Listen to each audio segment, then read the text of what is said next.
দেশ সময় দর্শকদের স্বাগত জানাই। সরাসরি যুক্ত হয়েছি মিরপুর 10 নম্বর মেট্রো স্টেশন থেকে। আমরা দেখতে পাচ্ছি যে মিরপুর 10 নম্বর মেট্রো রেলের যে টিকিট কাউন্টার গুলো রয়েছে, এই টিকিট কাউন্টার এখানে কিন্তু যাত্রীদের একটা উপচে পড়া ভিড় আমরা এই মুহূর্তে দেখতে পাচ্ছি দর্শক। কারণ আমরা জানি যে মার্চ ফর গাজা যে আজকের যে একটি কর্মসূচি রয়েছে সোহরাওয়ার্দী উদ্যানে, আমরা জানি যে সোহরাওয়ার্দী উদ্যানে যাওয়ার জন্যই কিন্তু মানুষের এত ভিড়, যে ভিড়টা আসলে সচরাচর কিন্তু মেট্রো স্টেশনে এত ভিড় দেখা যায় না। সাধারণত আমরা যে ভিড়টা এখন এই মুহূর্তে দেখতে পাচ্ছি মিরপুর 10 নম্বর মেট্রো রেল স্টেশনে, আমরা দেখতে পাচ্ছি যে এখানে কিন্তু বলা যায় যে হাজার হাজার মানুষ কিন্তু ভিড় জমিয়ে রয়েছে টিকিট কাউন্টারের সামনে, এবং টিকিট ক্রয় করার জন্যই কিন্তু অনেকে এখানে ভিড় করছে। কারণ মার্চ ফর গাজা বিশেষ করে এই দিনটিকে, আজকের যে 12 তারিখ, এই দিনটাকে বিশেষ করে, কারণ এই দিনটিকে ঘিরেই কিন্তু যে আজকের একটা আয়োজন রয়েছে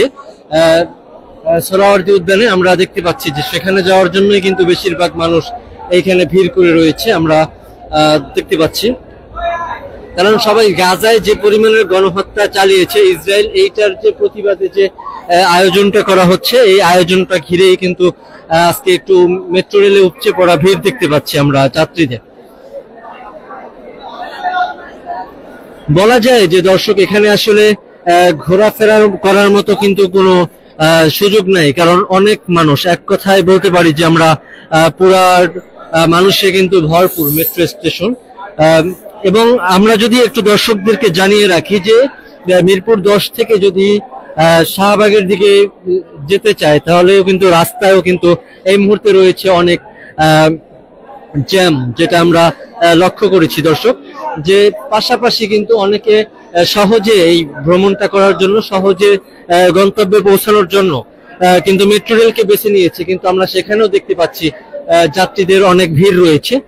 আমরা দর্শক দেখছিলাম মিরপুর 10 নম্বর মেট্রো স্টেশন থেকে।